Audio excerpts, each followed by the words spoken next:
네. 안녕하세요. 최가영입니다. 네, 저는 오늘 글로벌, 죄송한데 여기 화면에는 안 보이는 건가요? 안 보이는 건가요? 아, 예, 알겠습니다. 그러면, 네, 그러면 적당히 알아서 하겠습니다. 네, 저는 최가영이고요.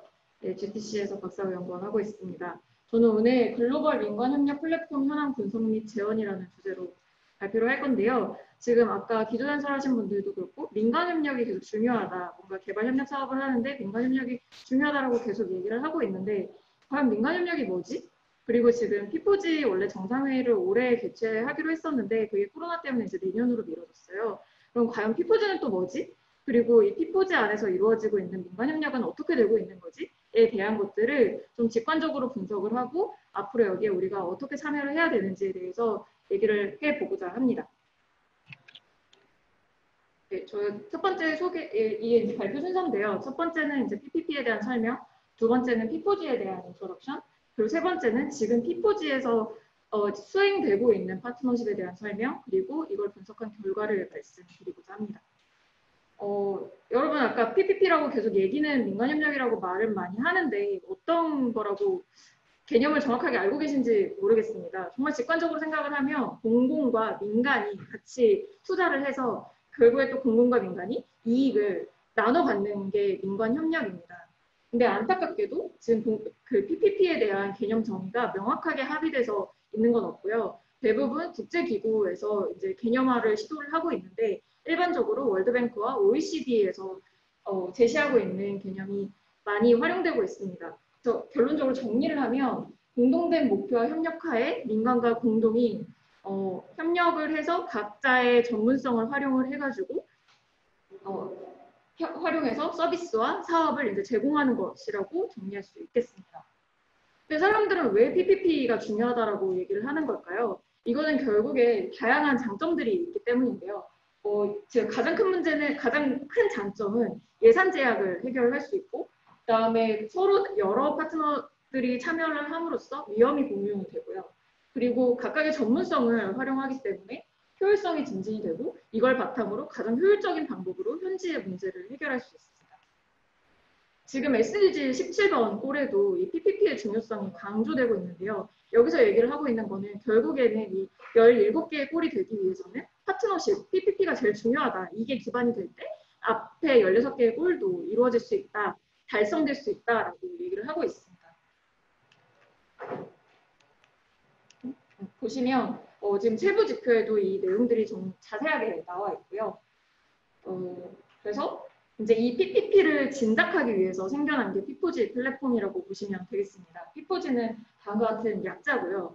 지금 이건 UN 체제 밖의 플랫폼입니다. UN 체제 안에서도 여러 가지 협력 사업이 일어나고 있지만 이 UN 체제 밖에서 좀 뭔가 개발 협력을 조금 더 효율적으로 이뤄보자라고 이제 만들어진 플랫폼이고 2018년에 출범하게 되었습니다. 그리고 이 피포지는 이 SDG 17개의 골 중에서도 식량과 농업, 물, 에너지, 도시, 순환경제 5개의 골에 좀 집중해서 사업을 이루고 있고요. 지금 총 12개국의 회원국이 참여를 하고 있고 그 외에 국제기구 또 여러 기업들이 참여를 하고 있습니다. 우리나라에서는 그 SK임업, SK텔레콤이 이제 참여를 민간 기업으로 하고 있습니다. 피포지 파트너십은 두 개의 이제 파트너십으로 크게 구분이 되는데 재정 지원 파트너십이 있고 재정 미지원 파트너십이 있습니다. 재정 지원은 스타트업과 스케일업 두 개로 나눠져 있고 재정 미지원은 스테이트 오브 디 아트라고 일종의 어워드 개념이라고 생각을 하시면 될 것 같습니다.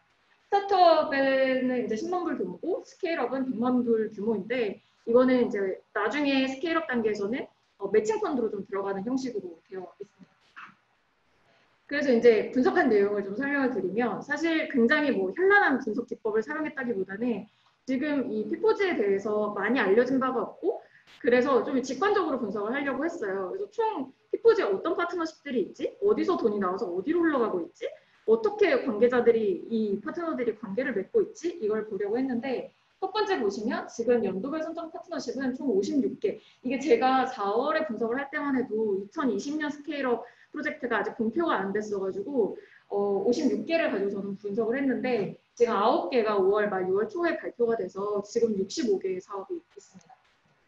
지금 아까 5개의 분야의 사업이 이루어지고 있다고 했는데 지금 분야는 굉장히 골고루 수행이 되고 있고요. 이게 이제 흐름을 본 거예요. 도대체 도너 컨트리들은 누구고 도대체 어느 분야에 좀 돈을 쏟아붓고 있고 수혜국들은 어느 대륙에 좀 돈이 꽂히고 있나, 이 파트너십의 사업들이 꽂히고 있나를 좀 분석을 해봤더니 지금 스타트업 사업에서는 굉장히 뭐 다양한 대륙에서 이 북쪽에 있는 굉장히 다양한 대륙에서 다양한 섹터에 리시피언트도 굉장히 아시아, 아프리카, 라틴 아메리카 이 남쪽에 있는 굉장히 이렇게 고르게 분포되고 있다는 점을 보실 수 있을 겁니다. 이 선에 굵기는 파트너십의 개수라고 보시면 되고요. 네, 스케일업 사업으로 갔더니 섹터에는 이제 물 사업이 아직은 없었고 제가 알기로는 2020년 스케일업 사업에 물 사업이 하나 들어간 걸로 알고 있는데 이 스케일업 사업에서 재밌는 점은 미국이 이제 스케일업 단계는 아무래도 펀딩 규모도 커지고 사업의 규모도 굉장히 커지는데 북미가 에너지 사업에 굉장히 많은 컨트리뷰션을 하고 있고 이게 또 아시아에 이제 돈이 많이 꽂히고 있다라는 점이 굉장히 재밌는 점이었습니다. 이제 분석을 하다 보니까 과연 그러면 이 파트너십에 들어와 있는 이해 당사자들은 누구로 되어 있는 거지? 라고 봤더니 이 피포즈가 아무래도 기술 사업화 또 진짜 마케타이제이션 이거를 목표로 하고 있다 보니까 목적을 하고 있다 보니까 기업의 참여가 굉장히 두드러졌습니다. 그래서 기업의 수가 가장 많았고요. 그 외에 이제 NGO나 NPO들이 같이 협력을 하고 있는 관계였고, 네, 그 다음에 이제 정부 관계자 순으로 모든 파트너십에서 나타났습니다.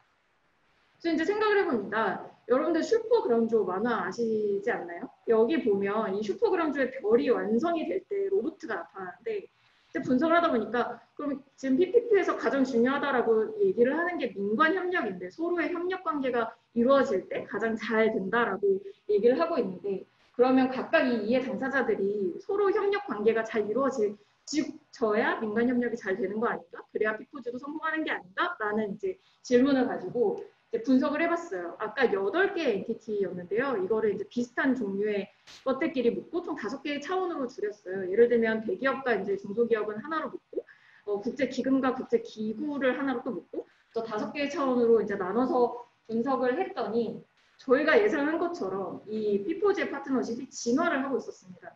처음 2018년 단계에서는 서로 연결이 끊긴 것들이 보이는데 2019년, 20년으로 갈수록 서로 연결이 이어져요. 그래서 이게 진짜 피포즈가 이 민관협력 다양한 이해 당사자 참여를 진작하고 있구나. 이게 정말 진화하고 있구나라는 걸 확인할 수 있었고 스케일업 사업에 갔더니 스타트업처럼 막 드라마틱하게 진화를 하고 있지는 않았지만 아까 얘기 드렸듯이 스케일업에서는 사실 굉장히 기업의 참여나 돈이 많이 들어가야 되는 사업이에요. 결국에는.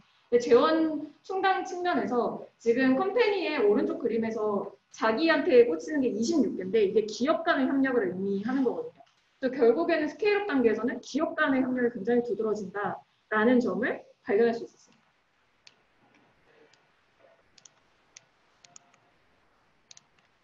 그래서 결국에 이제 결론적으로 생각을 하면 민간 협력은 슈퍼파워 그랑조가 됐을 때 이게 이루어질 수 있겠구나. 이 다양한 이해 당사자가 참여를 했을 때 진짜 민간 협력이 되겠네.